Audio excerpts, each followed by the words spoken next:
మన విశ్వం నిజంగా ఎంత పెద్దది?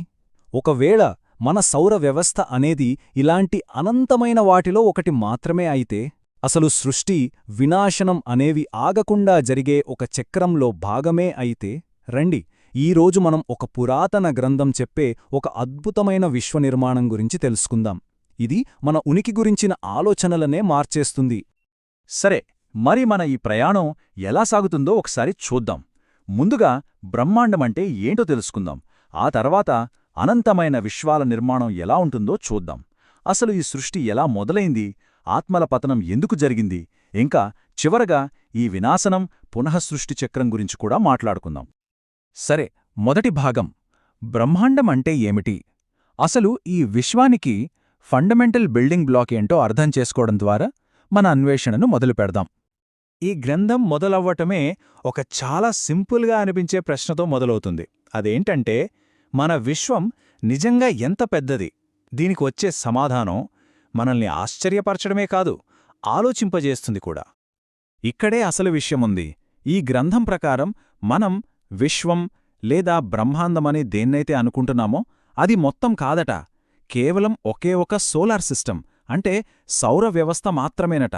ఒక్కసారి ఆలోచించండి, ఇది మన ఊహలని పూర్తిగా తలక్రిందులు చేసే విషయం. ఈ ఒక్క సౌర వ్యవస్థే ఒక పెద్ద ప్రపంచం. ఇందులో మొత్తం 14 ప్రధాన లోకాలున్నాయట. సరిగ్గా మధ్యలో మన భూమి అంటే భూలోకముంది. మన పైన స్వర్గం లాంటి 7 ఉన్నత లోకాలు, మన కింద 7 పాతాళ లోకాలు, వాటి కింద నరకాలున్నాయట. అంటే ఇదొక మల్టీస్టోరీ బిల్డింగ్ లాంటిదనమాట. సరే, ఇక రెండవ భాగం చూద్దాం. అనంత విశ్వాల నిర్మాణం. ఇప్పుడు మన దృష్టిని ఒక్క సౌర వ్యవస్థ నుండి బయటకు తీసి మొత్తం విశ్వం ఎంత పెద్దదో దాని స్కేలేంటో చూద్దాం. ఇక్కడ మనం అర్థం చేసుకోవాల్సిన ముఖ్యమైన విషయం ఏంటంటే, మన సౌర వ్యవస్థ ఒంటరిది కాదు. దానిలాంటివి అనంతమైనవి ఉన్నాయి. అంతేకాదు, ప్రతి సౌర వ్యవస్థకు అంటే ప్రతి బ్రహ్మాండానికి ఒక శివుడు సృష్టికర్తగా ఉంటాడు. అంటే అనంతమైన బ్రహ్మాండాలు, అనంతమైన శివులు. ఇది అచ్చం అద్దంలో ప్రతిబింబంలా అనమాట.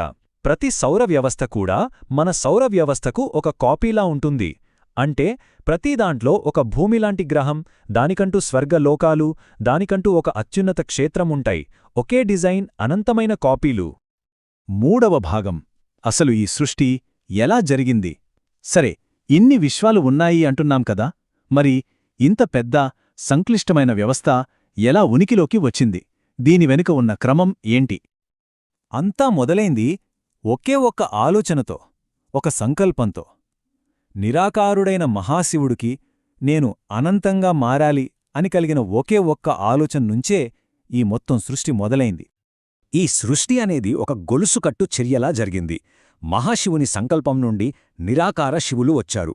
వారి నుంచి రూపంలో ఉన్న శివశక్తులు, వారి నుంచి విష్ణువు, విష్ణువు నుంచి బ్రహ్మ, బ్రహ్మ నుంచి సప్తఋషులు, ఆ తరువాత ఫరిస్తాలు, ఇలా ఒకరి నుంచి మరొకరికి శక్తి ప్రవహిస్తూ సృష్టి జరిగింది. అయితే ఇక్కడొక ముఖ్యమైన సూత్రముంది. సృష్టించడమంటే శక్తిని ఖర్చు పెట్టడమే. సో ఈ సృష్టికర్తలు సృష్టి చేస్తున్న కొద్దీ వారి శక్తి తగ్గుతూ వస్తుంది. చివరికి వారి స్థానంలో కొత్త సృష్టికర్తలు రావాల్సిన అవసరం ఏర్పడుతుంది. ఇదే అసలు సైకిల్కు పునాది. ఇప్పుడు మనం అసలు కథలోకి వస్తున్నాం. అదే ఆత్మల ప్రయాణం. కాంతి రూపంలో ఉన్న జీవులు చివరికి మనుషులుగా ఎలా మారారో చూద్దాం. సరే, కథలో ఫరిస్తాలు అంటే దేవదూతలు 7 ఉన్నత లోకాలను, అనంతమైన ఆత్మలను సృష్టించడం మొదలుపెట్టారు. కాని ఇక్కడే ఒక సమస్య మొదలైంది. వాళ్లు సృష్టిస్తూ వెళ్లే కొద్దీ మొత్తం శక్తి తగ్గుతూ వచ్చింది. ఈ శక్తి క్షీణించడం వల్ల ఒక రకంగా చెప్పాలంటే ఇది ఒక స్పిరిచువల్ డిమోషన్ లాంటిది. అత్యంత శక్తివంతమైన ఫరస్తాలు కాస్త తక్కువ శక్తి ఉన్న దేవతలుగా మారారు. ఆ దేవతల శక్తి ఇంకా క్షీణించడంతో చివరికి వాళ్లు భౌతిక రూపం తీసుకుని మనుషులుగా మారారు. మరి ఇలా శక్తి కోల్పోయి కిందకి పడిపోతున్న ఆత్మలకు ఒక ఇల్లు కావాలి కదా. అందుకే బ్రహ్మ వాళ్లకోసం ఒక భౌతిక ప్రపంచాన్ని, అంటే మన భూమిని సృష్టించాడు. ఈ గ్రంథం భూమి వయస్సు గురించి చెప్పే సంఖ్య వింటే మైండ్ బ్లాక్ అవ్వాల్సిందే. ఏకంగా 1444 ట్రిలియన్ల 17 బిలియన్ సంవత్సరాలట. మన ఆధునిక సైన్స్ అంచనాల కన్నా ఇది కొన్ని కోట్ల రెట్లు ఎక్కువ. ఈ విశ్వం ఎంత పురాతనమైనదో అర్థం చేసుకోవచ్చు. అయితే ఈ పతనం ఇక్కడితో ఆగలేదు. ఆత్మలకు ప్రాపంచిక కోరికలు పెరిగే కొద్దీ వాటి బరువు పెరిగింది. బరువు పెరిగితేమవుతుంది? ఇంకా కిందకి పడిపోతారు.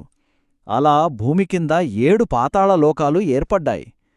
ఆ కోరికల భారం ఇంకా పెరిగి చివరికి 55 కోట్ల నరక లోకాలు కూడా ఏర్పడ్డాయట. ఇది మనల్ని చివరి దశకు తీసుకువచ్చింది. సృష్టి జరిగింది, ఆత్మలు పడ్డాయి. మరి చివరికి ఏమవుతుంది? అదే ఈ వినాశనం మరియు పునఃసృష్టి చక్రం. ఈ మోడల్ ప్రకారం విశ్వం అంతమవడమనేది యాక్సిడెంట్ కాదు, అదొక ప్లాన్డ్ డెమోలిషన్ లాంటిది. ఎప్పుడైతే ఒక బ్రహ్మాండాన్ని నడిపే శివుడి శక్తి పూర్తిగా అయిపోతుందో అప్పుడు ఆయనే కాలాగ్ని అనే విశ్వ అగ్నిని సృష్టించి తన సృష్టిని తనలోనే విలీనం చేసుకుంటాడు. చూసారా, ఇక్కడ వినాశనమంటే ముగింపు కాదు, అదొక రీఛార్జ్ లాంటిది, ఒక కొత్త ఆరంభానికి నాంది. విశ్వం నాశనమైన తర్వాత ఆ శివుడు మళ్లీ మహాశివుడి నుంచి కొత్త శక్తిని పొంది ఫ్రెష్గా ఇంకో కొత్త విశ్వాన్ని సృష్టిస్తాడు. ఇది ఆగకుండా జరిగే సృష్టి, స్థితి, లయ అనే చక్రం. దీనర్థమేంటంటే మనం నిరంతరం పుడుతూ గిడుతున్న అనంతమైన విశ్వాల మహాసముద్రంలో ఒక చిన్న భాగం మాత్రమే. అద్భుతంగా ఉంది కదా? మరి ఈ అంతులేని విశ్వనాటకంలో మన స్థానమేంటి? మన పాత్రేంటి? ఈ ప్రశ్నతోనే మిమ్మల్ని వదిలేస్తున్నాను. ఆలోచించండి.